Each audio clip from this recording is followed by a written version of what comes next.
This is the main screen of Persephone. The tree view in the upper left corner contains all of the available map sets. A map set is a collection of maps for a single version of a genome from a single source, such as NCBI. By default, these map sets are grouped by organism, though you can manually reorganize them if you wish. You can quickly search for a specific map set by typing in the search box. For example, let's search for sorghum.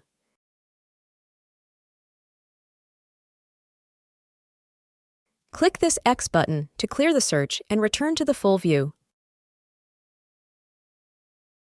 Let's take a look at the sorghum map sets. The map sets marked with a BP icon contain physical maps. The map sets with a CM icon contain genetic maps. Click a map set to display its maps in the bottom left corner. Let's click the first chromosome of sorghum to bring it into the main view. At first, the chromosome will be zoomed out so that the entire map fits on the screen. To quickly zoom in and out of the map, place your mouse anywhere over it and roll the mouse wheel. The map will zoom around the mouse pointer. If you're using a laptop without a mouse, you can usually place 2 fingers on its trackpad and move them up or down to do the same thing. You can also zoom in quickly by double-clicking on the map.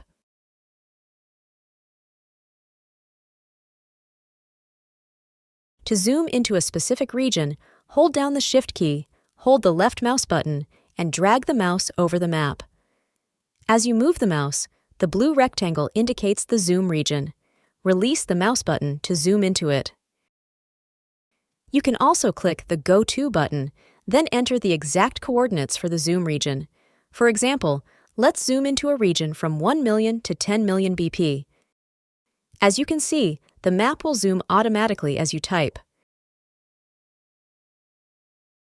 To move the map, grab it with the left mouse button and drag it anywhere on the screen.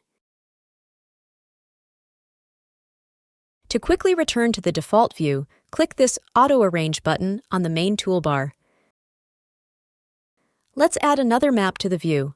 For example, we can add this genetic map of the first chromosome of sorghum. It has a brown title bar, indicating that it is a genetic map. The physical map has a blue title bar. This genetic map contains markers whose sequences were also aligned to the physical map. Because of this, the markers are connected by these green lines. You can zoom and pan each map individually, but you can also zoom them together.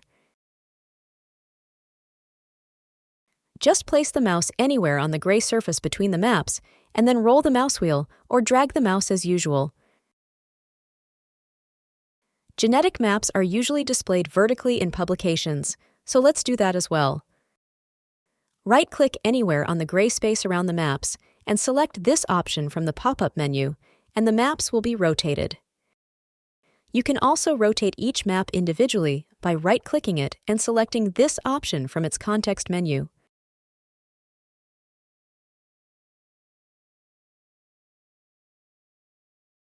To close a map, click this red X button in its corner or uncheck its checkbox in the map list.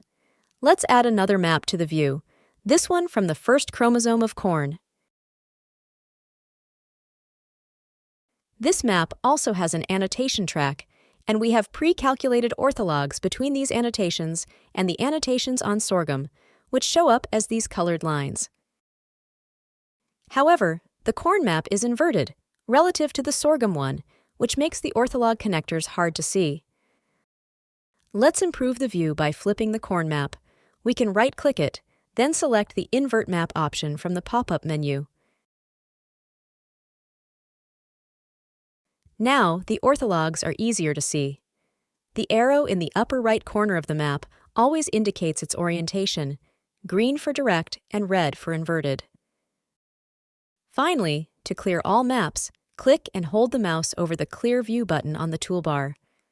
When the bar over the button fills in completely, all maps will be removed.